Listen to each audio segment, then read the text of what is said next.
Once again, it is No Huddle Necessary with your host, Jeff Barnes. And we're going to have a special edition tonight. Not only is it round 2 of our Champions Edition, but we're also going to have an AFC South preview to go along with it. So 3 of our questions tonight, our second, third, and fourth quarter questions, will all be about the AFC South as we look forward to the upcoming 2020 NFL season that most of us didn't think was going to happen the way things were going with COVID-19. So our guests are filing in one by one. So getting us started off, we're going to bring in the first one of our second round of champions. Of course, it's the first lady of Nuts and Bolts Sports. You can find her all over our channels. We're talking about Ashmere Prasad. Ashmere, welcome. Hey, everybody.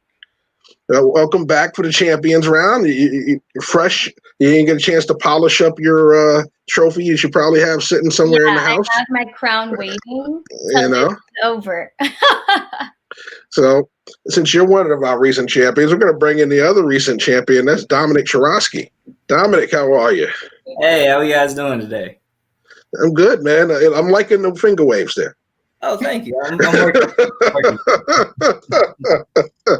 So while we wait for the Vince McMahon of Nuts and Bolts Sports to sign in, everybody's in. We ready for some NFL football next week? Oh man, little over a week away. I was gonna say it really doesn't seem real. Like with everything going on, it sounds so weird saying that we're gonna have football next week. But hey, man. They can figure out a way. I'm down. Well, I'm going to tell you a secret. You know, when they talk about 25 of the teams already are saying there's no fans week 1, and how's it going to look with no fans week 1? As somebody who played minor league semi-pro football for over 7 years, most of our games didn't have more than 20, 30, 40 people in the stands. So playing in front of nobody is something I'm used to. So I'm pretty sure the guys getting paid a lot more than I was. They're going to be just fine, you know? So, speaking of which, if you hear this music, there's no chances playing because we're bringing in, of course, the CEO of Nuts and Bolts Sports. We're talking about a returning champion, Joe Cardoso. Joe, welcome. Hello. Fashionably late as always. Well, listen, you fit right in. You got the golf hat on, so you're ready to go. You know, you don't have the victory red on, so we can't say that part. I couldn't find that shit. All right. So with that being said, I'm not going to delay it any longer. Let's get started with our first quarter question.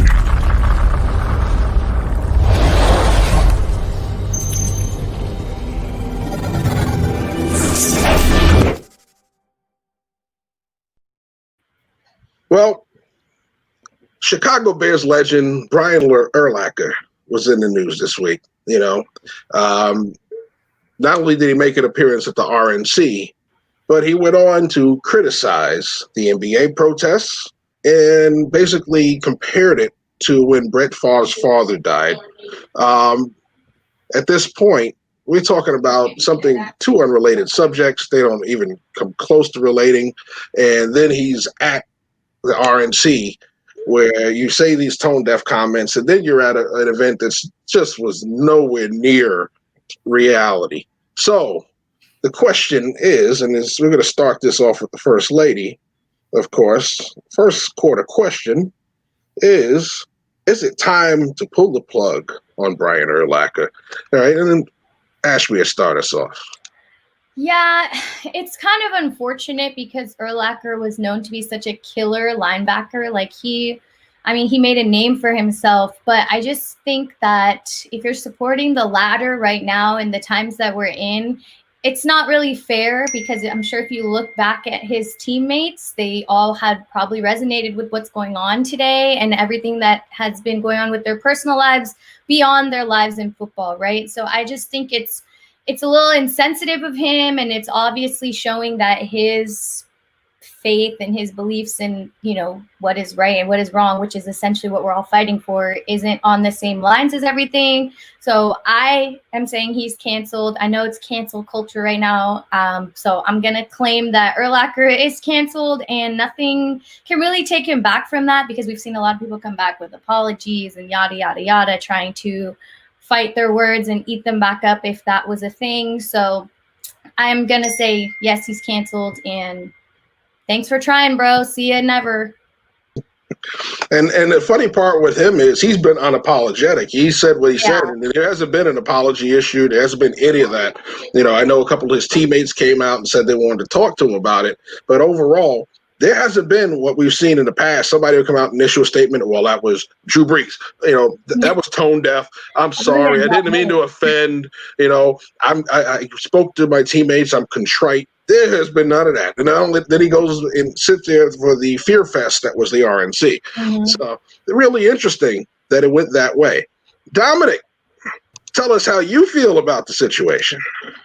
All righty. So last time I was on here, we actually spoke about Mike Ditka and just what happened there. As I've said before, having ties to Chicago, I hate having to bury Chicago legends. But yeah, Brian Urlacher, you can go. It's just so ridiculous how you can be tone deaf about this situation with everything going on. But then again, you showing up at the RNC tells me all I need to know about you, right? The thing that I think is what's most concerning about the Brian Urlacher situation is that your son is black. Brian Urlacher, you have a son who what happened in that video very well could have been your son.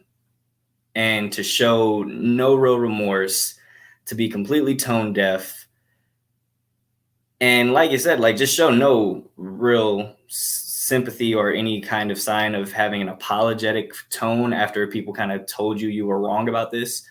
It's really sad. Disappointing, but hey, when people show you who they are, believe them. It's the best situation, and just everything that he said, trying to compare the two, right, to what happened to Brett Favre losing his father. There's no connection. There's no correlation. They're not even in the same realm. So why are you bringing this up, right? It's just a level of irrationality that is kind of what we've come to expect from Trump supporters at this point in time. So yeah, Brian Urlacher, you can get out. I will say I'm very happy that the Bears came out and they weren't shying away from this. They immediately came out and was like, hey, look, Brian can think what he thinks. That's not what we believe. That's not what we think.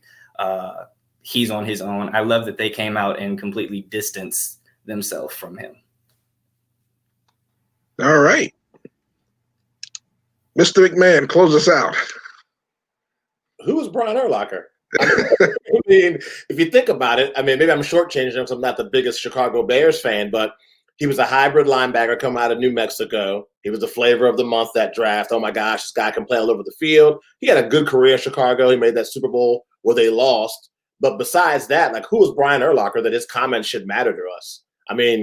To me, he's been canceled since he retired. I don't really care what he has to say. That's not somebody who's been, as far as I know, active in the community, as far as trying to make things better, improve things for racial equality or anything of that nature at all. When you go to the RNC with the current person we have sitting in the White House, I already know all I need to know about you, man. So, I've been done with Brian Urlacher for a while. I was done when Peyton Manning put it on you in the Super Bowl. All right. Very interesting. This kind of scenario is a perfect example of NFL locker rooms. Everybody in there has different points of views, and you have a guy in there who every once in a while is going to have a guy in there that's like that has some views that just don't agree with 90% of the locker room. But when you're playing those games, you're playing and you don't care about all that stuff. But as soon as football is over, you know whose house you're not going to. And so pretty much. Sometimes you just have a couple of guys in a locker room and you just know that ain't my boy. We're in the same uniform. We're boys. When this game is over, we're going our separate ways. And I'm pretty sure a lot of those guys were saying that when this is all over. But anyway, I'm preaching long enough. It's time to go on to our second quarter question.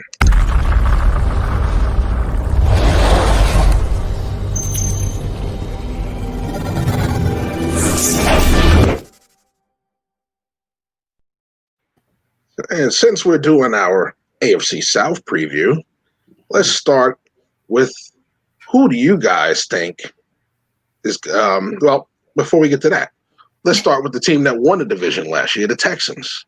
Mm-hmm. All right. We've seen the changes. I think we beat them up during the draft for all the trades and moves, moving on from DeAndre Hopkins. So the question is, can they repeat as AFC South champions? So Ashmere started us off last time. Let's go to the boss. The boss is going to start us off this time. So go right ahead. Start us off, sir. No, they cannot. if I'm Deshaun Watson, I'm already talking to my agent about what moves can we make to possibly get me out of here. I mean, who's throwing the ball to? Will Fuller can take the top off the defense when he's healthy. It seems like every other week there's some kind of hamstring injury or shoulder injury with him. There's a reason I like to think that Brandon Cooks has been traded so much. When you think about him playing for the Saints, and then he went to the Rams and then the Patriots. Why does this guy keep moving around so much? Kenny Stills is a great person off the field, doing a lot of great stuff in the community to raise awareness on different kind of issues. He's also a pretty damn good receiver. But that receiving core, and not to mention the lack of a really good tight end, kind of makes me nervous. The only thing I see that being their saving grace is if he can be anywhere where he used to be when he played for the Cardinals is David Johnson. I mean, people forget he had one of the best seasons in recent history in the NFL, and then he got that big money contract. And then after that, it's kind of been David Johnson who. So if they can get David Johnson to perform the way he played during that one season in Arizona, him, along with Deshaun Watson having magic for 16 straight weeks, they might be able to at least squeak into the playoffs. But I have some serious concerns with this offense and their ability to put points on the board. Whenever you got J.J. Watt in your defense, you know you're going to have a chance and a decent secondary. Their defense will keep them in a lot of games, but that offense doesn't scare me at all.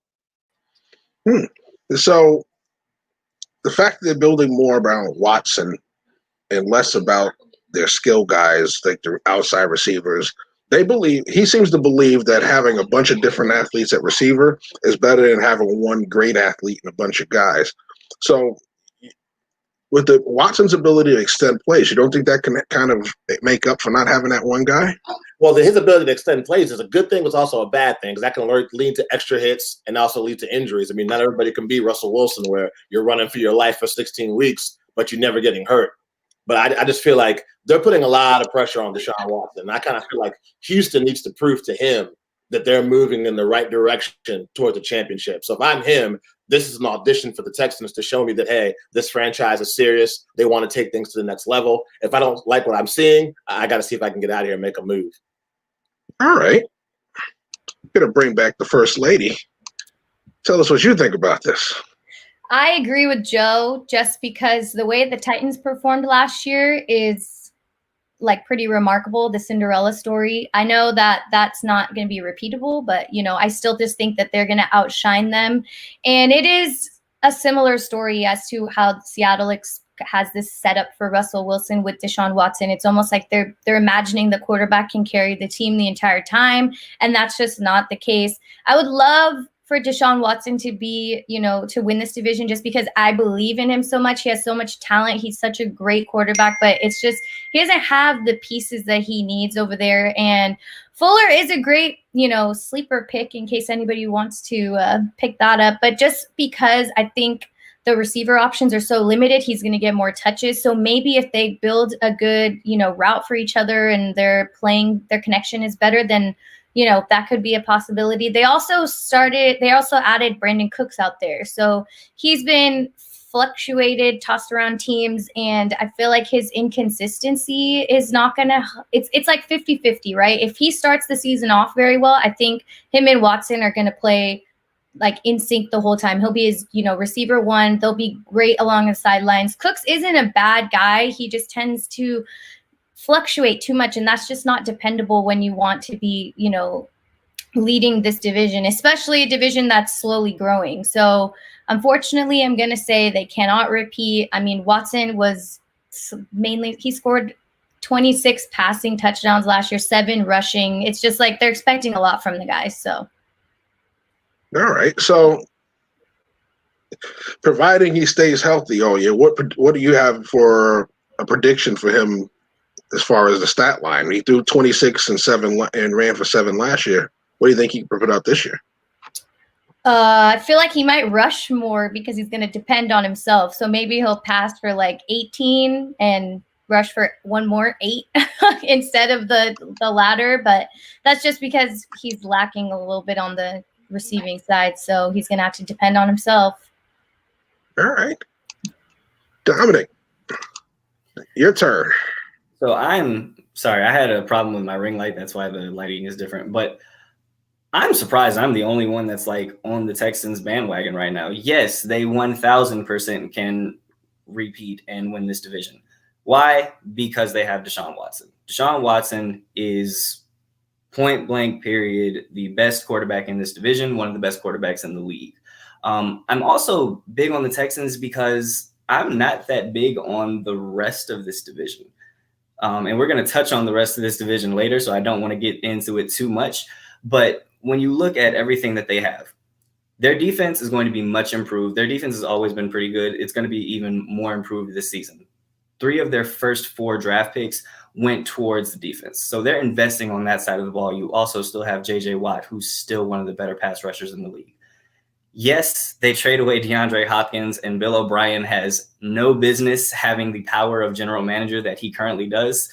But you make that trade, okay, DeAndre Hopkins is gone. You bring in Brandon Cooks, and I kind of feel bad for Brandon Cooks because Brandon Cooks is kind of like that girl that everyone wants to date, but we don't really want to make her our girlfriend. That's kind of what he's been going through right now.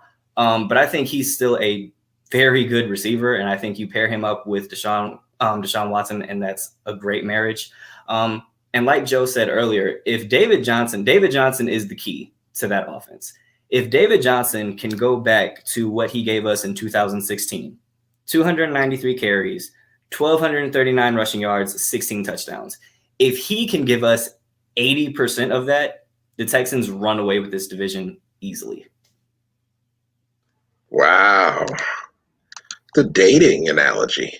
I didn't expect that one. Yeah, that kind of, I had to give you an extra point for that one. That came out of left field. That was good. That was good. That was, matter of fact. Definitely an interesting take on that. I gotta say. But it's time to move on. So therefore, let's move on to our third quarter question, shall we?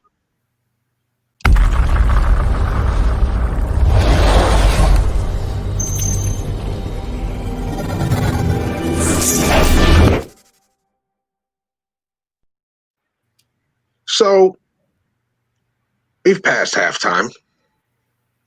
We're having a pretty tight contest right now. So let's turn it up a little bit, shall we?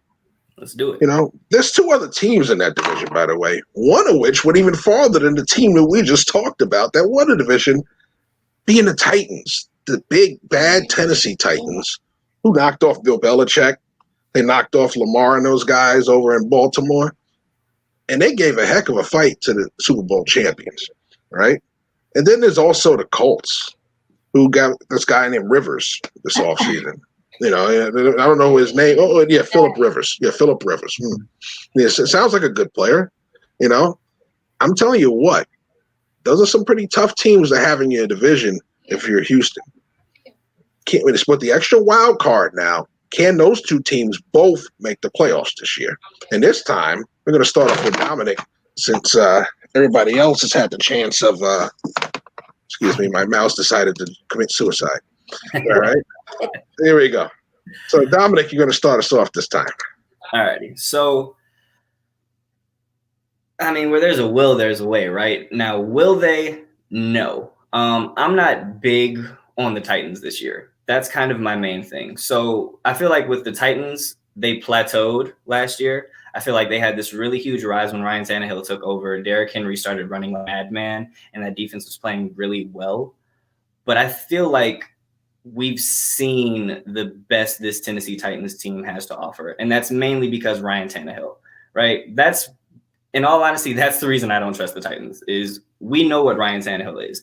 He's a good quarterback, has flashes where he's really, really good, but more often than not, we know, and we saw this against the Chiefs, when the game has to be a situation where, okay, no, Ryan, we need you to like really throw us. We need you to win this game for us.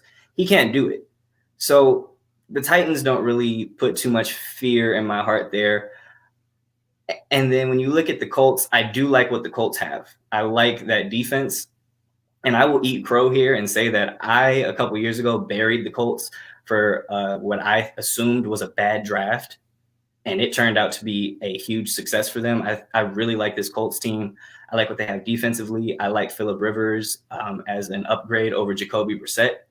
I'm really excited to see what that Colts team does. But one of the big reasons is that, yes, there's a additional playoff spot, but look at some of the other teams that they're going to have to go up against, right? Like, assuming the Patriots win their division, you still have the Bills out there. Assuming the Ravens win, you still have the Steelers. And I'm going to drink the Kool-Aid on the Browns this year and think that they will be better than what they were last year and will finally start living up to some of the hype. But then, like, you still have the Broncos, who I think are going to be a really good team. So it's so many other teams out there that I think one of them will make it in. Do I think both? No. If you made me pick, I think Colts, and I think the Titans missed the playoffs this year. Very well. Good. Well said. Well said. I must admit that was pretty impressive. I must admit that. All right. Ashmere, come on in. Tell us how you feel about it. I am so shocked that Dom just said the Colts are going to go over the Titans. I think the complete opposite. I think the way that the Titans performed last year, this little Cinderella team, as I named them, they showed up the Baltimore Ravens. I mean, like I mentioned earlier, they're not going to have the identical year that they had last year. Derrick Henry's going to get tired. Ryan Tannehill's not going to be able to be completing, this many touchdown passes and just exceeding expectations as he did last year. But I really just think Phillip Rivers is done, like DUN, like gotta go, bro, because he had a stellar offense with the Chargers, like amazing receivers, super just like Eckler. I can't even imagine how he's going to be with the Colts. Maybe he'll give them like that veteran energy that they'll need. He'll give them some wisdom, but I don't think he's going to change the way that he played last year with this new team. I mean, he had too many turnovers. It's just Phillip's not, this is it. Like, this is his last year. And I think the way that the Titans performed, AJ Brown and Ryan Tannehill's connection, I mean, that was magnetic. There's just a lot of good pieces that the Titans have slowly built up upon that are going to help them advance. And I believe they're going to win the division. I don't believe it'll be, they lose, it could be because Deshaun scores that game-winning touchdown himself to, take the lead in the division. But I think, Phillip has a lot of key pieces that he could use to help him. I just don't see it all coming together this year. I think if they find another quarterback that's consistent, that maybe is a little younger, that'll help what they've built, because they've got Marlon Mack, they've got Paris Campbell, they have like good pieces that could help the team. I have to see them all together. It kind of sucks we didn't have preseason, but I just believe the way that the Titans have this energy going, they're going to maintain that throughout this year and really fight for that spot again that they were in last year. Compelling. I'm telling you what, you brought your A game tonight. The second round of winners, the first round was great. The second round, I'm telling you, man. We're all wearing it. Yeah, listen, I got to bump you now because the Boston walked in the room. I got to bump you to the back. The boss is tired. Stop with that, man. Kill me, bro. Man, I like Phillip Rivers. I think he still has something left in the tank. Is he a guy that the Colts need to be making a 5-year plan with? No, he's probably he's definitely on the other side of 30, not the good side of 30. But I think there's so many good young players on offense and defense for the Colts. And he's such a wily veteran. He's an upgrade. I really wanted Jacoby Brissett to be successful. I think he still can be a legitimate starting quarterback in the NFL. But I think if you're the Colts, all you invested in the draft to rebuild that offensive line, to get speed in the defensive side of the ball, this is a veteran quarterback that all he has to do is pick up your system, and he can handle the rest because of all those battles he's been in. I mean, people forget, if it wasn't for injuries, those Chargers teams have been legit NFL teams for the last 2 or 3 years. I mean, people are talking about them making a serious run this season. So I think having Phillip Rivers is a big plus for the Colts. Obviously, the key is health. He has to stay healthy. You hope that Matt can stay healthy, but they have a chance to do something. And I think that at the end of the day, I still think Tennessee Titans are the better team, though. I think that you're going to run with Derrick Henry until he can't run anymore. We're really going to find out if that was just a fluke from Ryan Tannehill, if he's the real deal. He's gotten paid now. A lot of people are still naysayers when it comes to Ryan Tannehill, so I expect him to come into the season with a big chip on his shoulder to prove he was worth all that money he got in that contract. So I think Tennessee is the better of the two teams, but it wouldn't shock me if the Colts somehow ended up having a better record than Tennessee and making a farther run in the playoffs, because they have the pieces there. It's just been the quarterback position and injuries and staying healthy. All right. So I'm going to bring everybody back in for this one. You know, you look at it, those two teams are tough. They got to play each other twice. Yep. And we factor in, you have the AFC West, which had a couple of teams compete for those wild cards last year. Mm-hmm. And you still have the North. Yep. You know, everybody's talking about Cleveland making a bounce back now with a new coach. Big Ben is back, so everybody's talking about Pittsburgh. Baltimore, they're saying, is going to win the division again. So with the extra spots, that's going to be a tall task for both of those teams to get back in, even with the extra wild card spot this year. But it's very interesting. What do you say about that, guys? Let's start off with Ashmere one more time. You sold on it with all those guys I just mentioned? You sold on both of those teams getting it. Am I sold on them? Yeah. I mean, I think I'll pick the Titans over the Chargers by like a hair. Okay. How about you, Dom? Like I said, I'm not big on the Titans, and I think if there's going to be a division that's going to have three teams make it in the AFC, it's going to be the AFC North. Joe? I could have found something from that. I have to see at least a game from the Cleveland Browns from a believer. It was just such a train wreck last year. I want to. I mean, football's not played on paper, but on paper, look at that talent they have on Cleveland. It makes perfect sense. And having an offensive-minded coach, it makes sense. But I have to see it to believe it. I think one team that might make a big jump, because, again, it's all about health, and I'm a big fan of their young quarterback. I won't be surprised Denver Broncos make some noise in the AFC West at all. Don't be surprised if that's a team that's got a brand new stud receiver. If they can get Von Miller, Chubb healthy for a full season, they can definitely make a run as well. So I think out of the AFC South, I'm going to stick with Tennessee making it. I think Tennessee can definitely make it. And like I said, I'm not sold at all on the Houston Texans. All right, man. No love for the Texans. It's the Sean Watson versus the world, man. It's not fair. And in Ashmere, this viciousness towards Phillip Rivers. I don't know. Dude, I'm a Raider fan. I got the helmet. Oh man, I mean, it's almost like you would kick his stroller as you're walking by. I don't understand the animosity.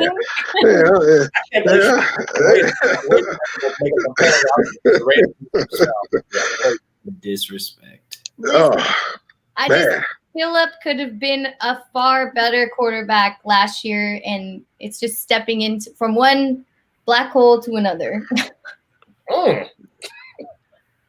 Well, he'll have a lot of time behind that line in Indianapolis, and he has some weapons. Well, then again, that's also if T.Y. Hilton can stay healthy. We talk about Will Fuller being off the field a lot. Yeah, T.Y. Hilton has been in the training room just as much.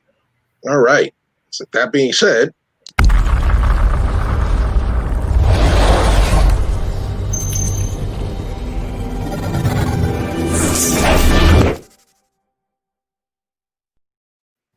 throw your fours up, because it is the fourth quarter here on No Huddle Necessary.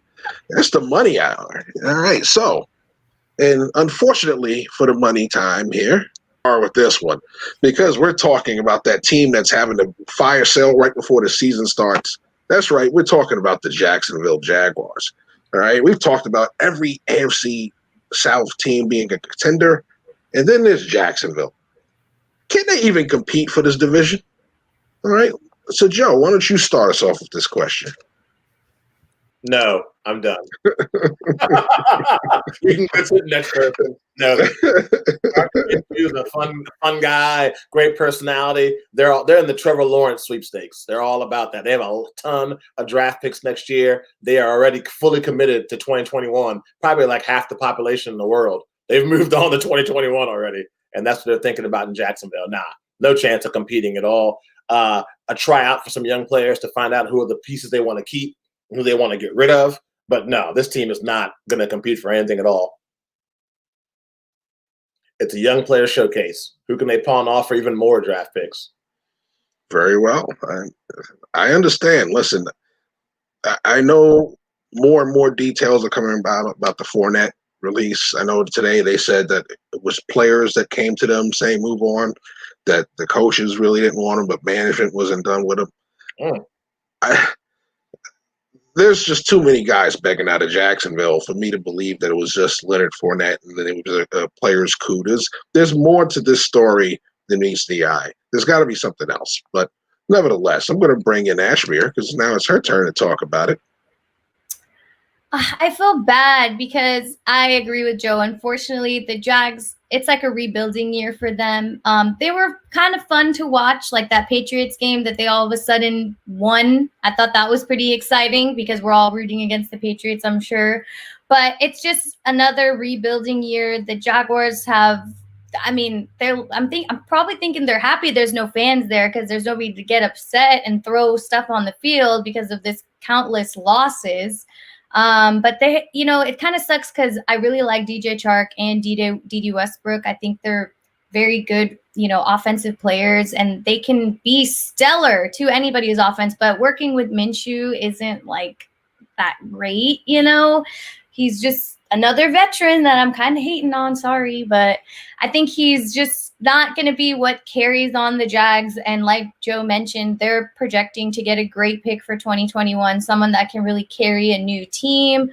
Their defense isn't as horrible as the offense is. I think they'll be able to keep up for the first half of this season, but I think we'll start feeling towards the second half of the season that they're like, okay, we're ready for this to be over, just like how everybody's been feeling about 2020 and waiting for 2021. So unfortunately, no, sorry to any Jags fans if you're out there, which I don't know who is. Wow. Man, they're getting beat up, and deservedly so. You're getting rid of your team right before the season starts. You've been doing it all off season. The last piece. And where did you fall to? Yeah. Yeah, well, we'll talk about that after this fourth quarter. Dominic, close this one out. So let me tell you, I've been so excited to talk about this because I've had such strong feelings about the Jaguars situation for quite some time. I want Chad Kime and everyone in that front office and the coaching staff to just come out and say it with their chest. We are tanking for Trevor Lawrence. We are doing everything we can to go 0-16 this year. We don't want to be competitive. We don't want fans there. We don't want to even, if we could forfeit all 16 games, we would. That's how bad the Jaguars are going to be.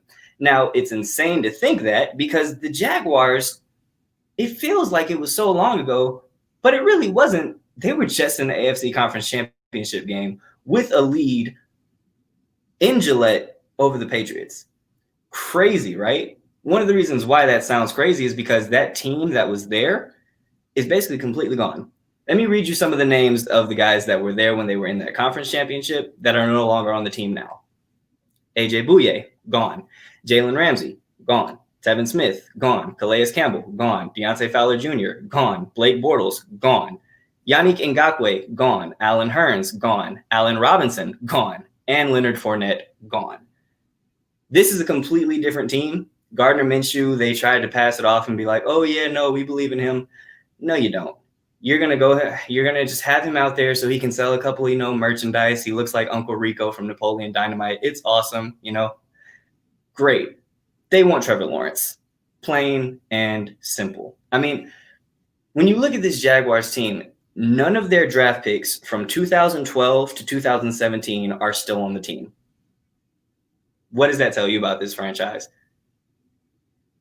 They have no shot. They'll be lucky to win 3 games this year.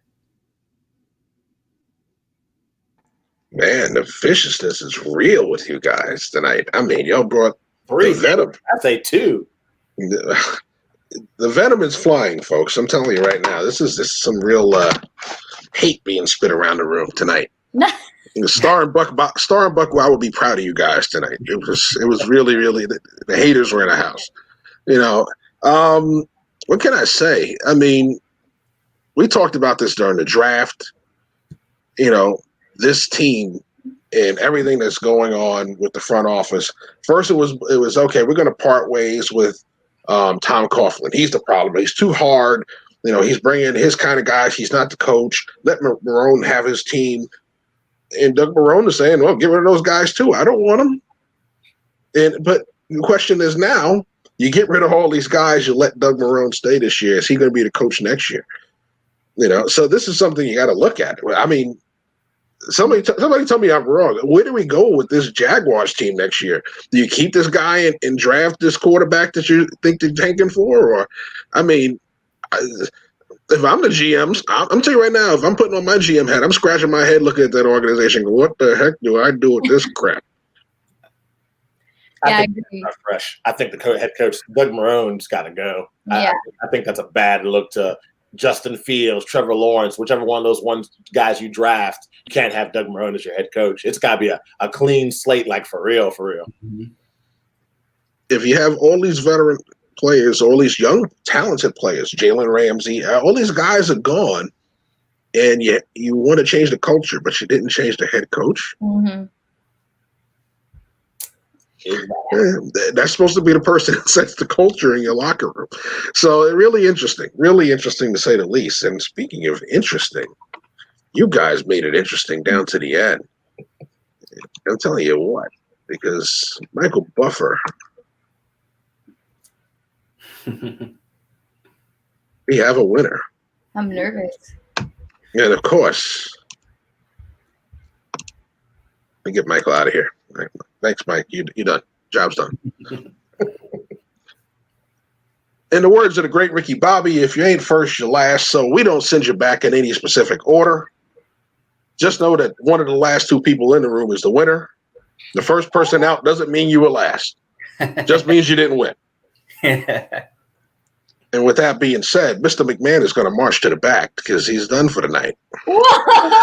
I would have never guessed. So,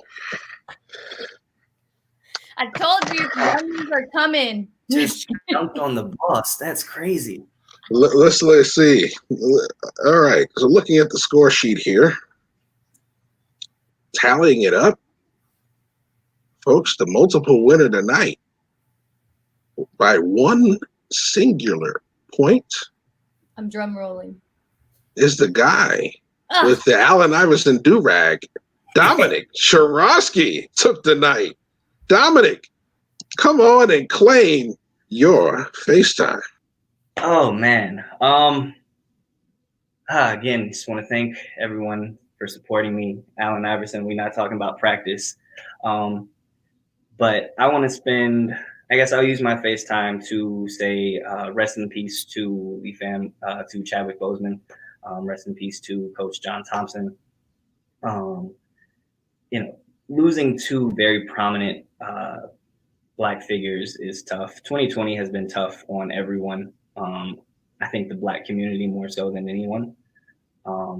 Chadwick just being diagnosed at stage 3, fighting for years and just putting in the amount of work that he did, knowing that he dedicated himself to putting out as much great content with a very specific message of trying to be someone who could be a role model and kind of a superhero, to the younger generation, bringing life to characters like James Brown and T'Challa and Jackie Robinson and Thurgood Marshall. Like the list goes on and on and on, the work that he did. And then Coach John Thompson, incredible. I mean, just what he did, not even on the court, being obviously the first African-American head coach to win an NCAA title, but more impressive than anything is how 97% of his athletes graduated. Allen Iverson came out and said during his Hall of Fame speech, and anytime he's asked about Coach John Thompson, Allen Iverson comes out and says, "Coach, you saved my life." So losing those two was really tough, really sad to see. It's a testament to you never know what people are going through. Make the most of what you have, and rest in peace to both of those men. Wakanda forever. And thank you all for your service. All right.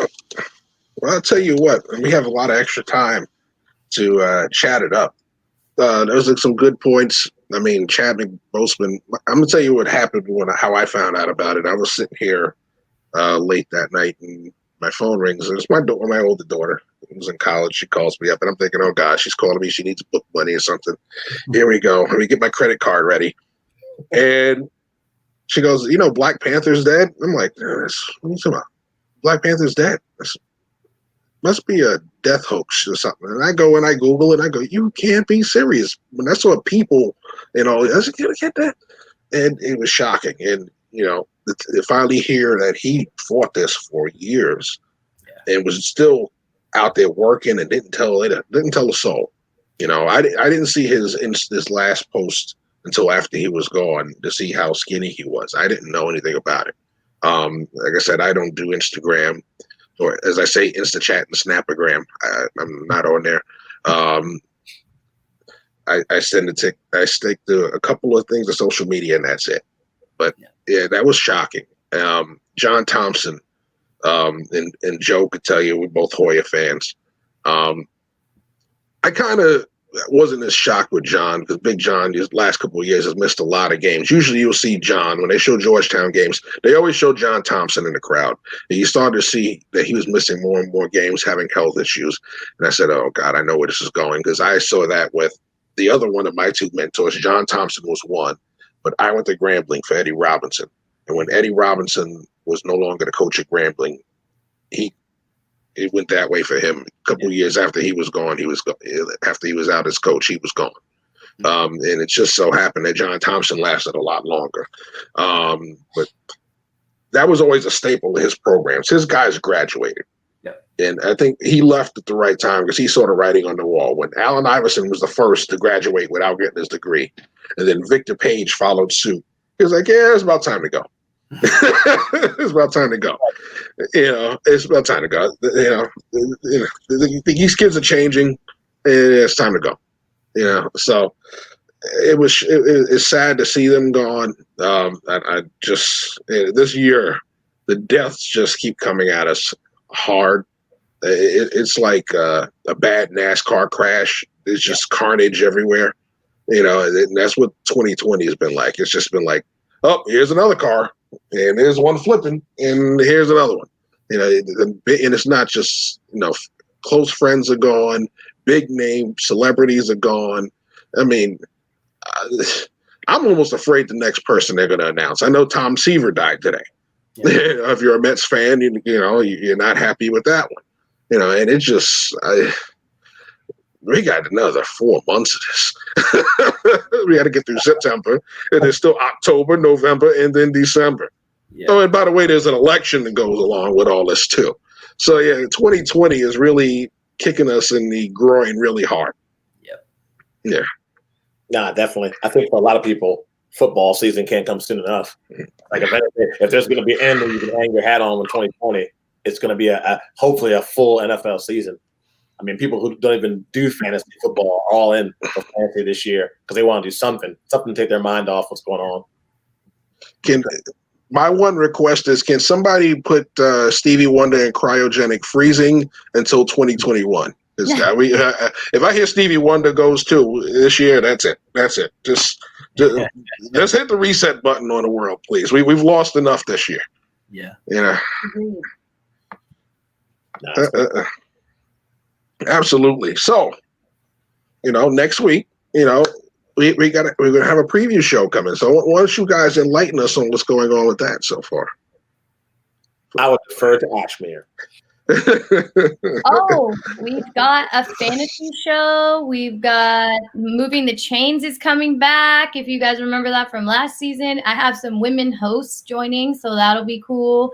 And Nuts and Bolts is going to probably give some hot takes before draft weekend this weekend, because anyone who drafted last weekend, I genuinely feel sorry for them because a lot has changed in the last 6 days. So we've got a lot of NFL coming because I think we can all speak that we've been literally waiting for this. So yeah, I used to get a lot of flack when I used to run a fantasy league that the guys are like, why you do it Labor Day weekend? Or the day, simply because plain and simple. I like to wait till all the roster cuts are done. Yep. You don't get any surprises. You get all excited for somebody in preseason. He blows out a knee in the final preseason game. You say, "Oh man, why did I draft this guy?" And then you turn around, you get that veteran that's like, "Okay, he's going to be a good third receiver for them." All of a sudden, he gets cut or traded at the end of the preseason. You go, "What?" Didn't they release some new today? Yeah. It's right. The preseason, even with no preseason games this year, the preseason has not been merciful. So it's going to be interesting. It's going to be interesting to say the least. Oh my goodness, is that look who just popped in here? Armando. Oh wow! Oh, look at that, Monty Perez. Oh. No, he played today. Yes, he practiced today. Oh man, listen. Yes, let's. Yeah, go ahead, Dominic. Please go ahead. I'll let you. You were excited to talk about this earlier. You go ahead and lead that one off. I called this the moment he was released. I said it within 48 hours. Leonard Fournette would be a Tampa Bay Buccaneer or you tweeted it. And the rich just keep getting richer. Like, have you ever seen one quarterback go from one great situation in New England, like 20 years of just, heaven, right?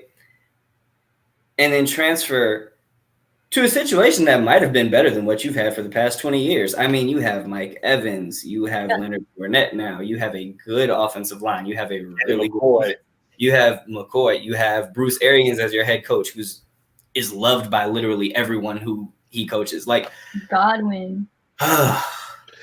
OJ Howard, like, oh yeah, forgot about Gronkowski.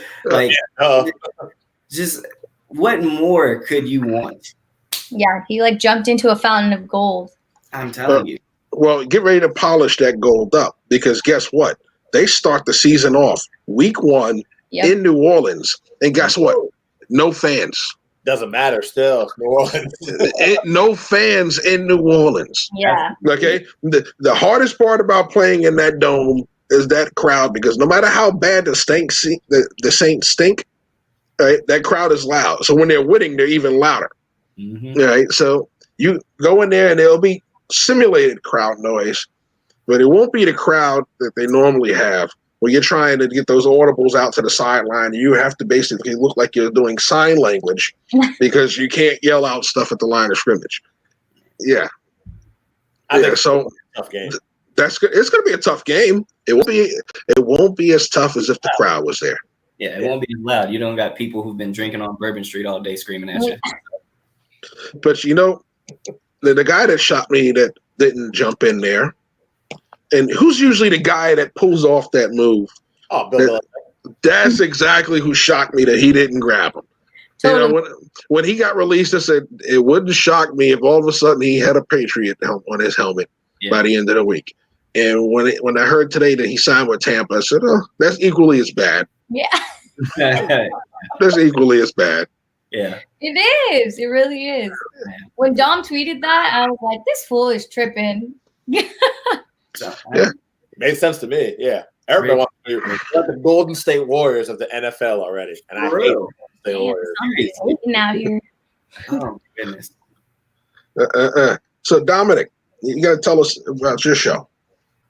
Yeah, man. So I, excuse me. Recently, we moved it to Tuesday and Friday. I'm doing two shows a week now. I feel like that's a lot. That's better for me. Like, it was just really rough having to hold out so much information for a week. So yeah, instant replay. You can catch us really anywhere you can stream podcasts. So Spotify, Apple Music, all of that good stuff. You can find me there, where I can give you more predictions about where guys are going to go, like Leonard Fournette and whatnot. But yeah, check me out, man. Thank you guys. Thank you for having me, Jeff. Hey, listen, you guys are always welcome. You guys, in the words of Howard Stern, have carte blanche. Okay, y'all come on anytime y'all want, man. All right? Hey, listen, if there's a no huddle necessary, invitations are always open. I don't discriminate. You guys make the arguments. You guys make the show. I'm just a dude that sits here and moderates. I'm just the dude that plays. I'm the dude that plays the dude that sits there with the notepad. That's all. Oh yeah, pray for one of my fantasy football teams. I don't know why the app just totally decided to mess me up and started auto drafting. So like my fourth pick was Josh Allen. So we'll see how this goes. Hey, listen, I almost won a league with an auto drafted roster. Really?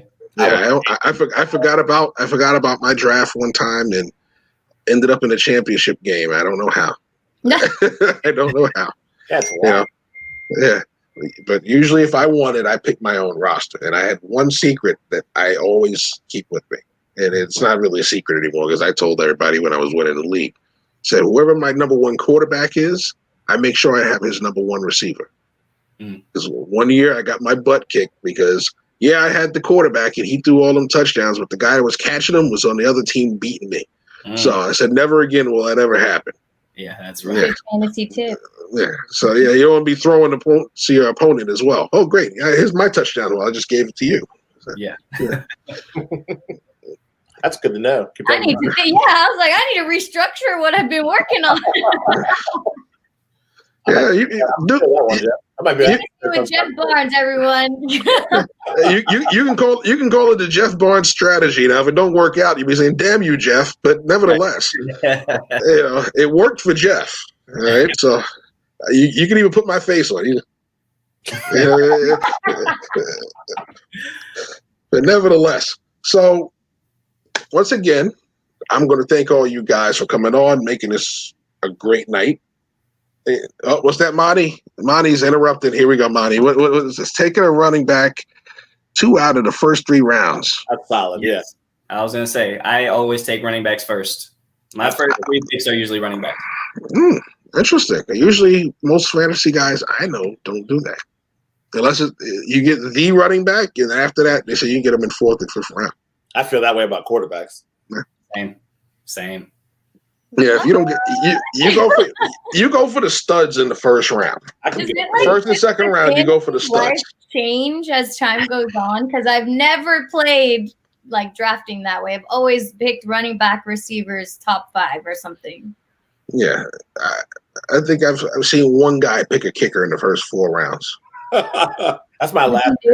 Was he new? No, he had. What was it? That was at the time. Vinatieri was like automatic.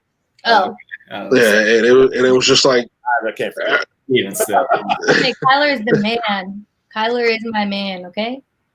Yeah, that's a sleeper pick for a lot of people. Listen, Kyler was my dream pick. I was like, I'm gonna be able to get him, and then like I said, auto draft started happening for some reason, and then got Josh Allen. So whoever the 7 are watching, you're getting some great fantasy insight here.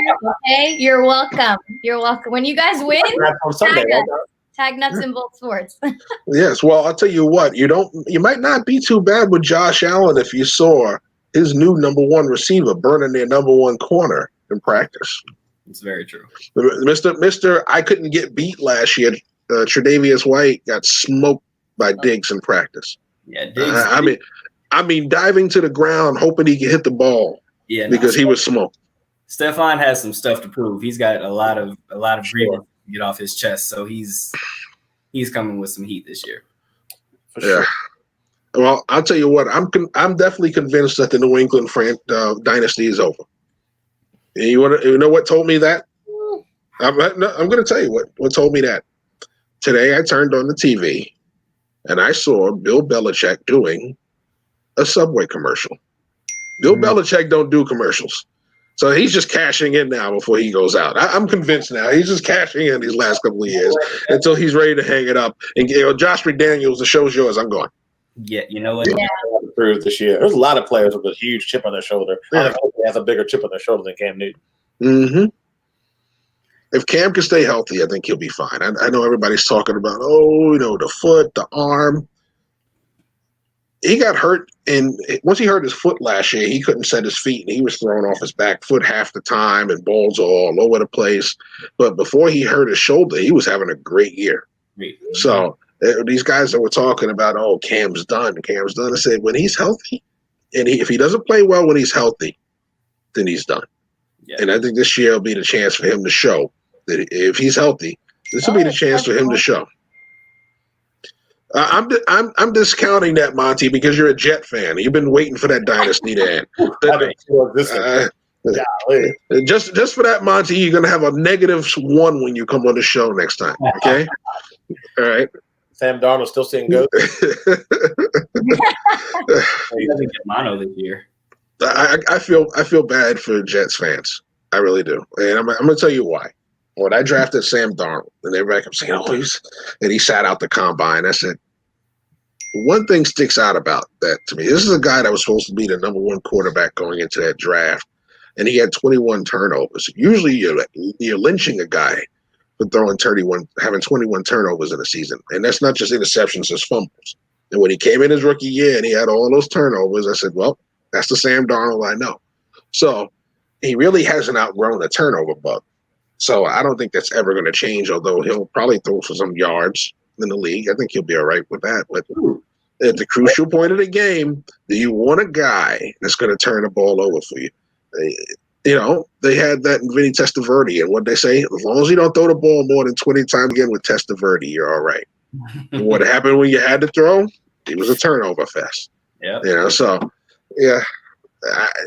Sam Darnold will probably last there for about 10, 15 years. And he'll go down. He'll go down with the ranks of Ken O'Brien. They'll be legends in the Jets, but he'll never be Namath. So sad. But nevertheless, you guys were great, and hopefully next week we can come back right before this kickoff of the season and have another great show with one of your faces on it or more. You're all welcome back. We'll sort that out during the weekend. And nevertheless, you guys have a great Labor Day weekend. Enjoy your fantasy draft. I'm going to disappear off this earth this week because if I don't, the lady that I married 20 years ago, well, 15 years ago, but we've been together 20, is going to beat the heck out of me. So therefore, I know where my bread is buttered. I'm disappearing this weekend, and she gets all my attention. So nevertheless, you guys enjoy. I'm going to bump you to the back while I close this show out.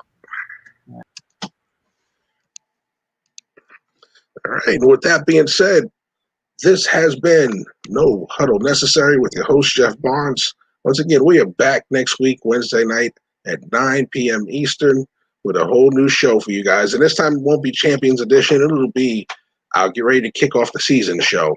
So once again, everybody have a great time. Have a great holiday weekend. Be safe. Social distance. Wash your hands. And we will see you next week.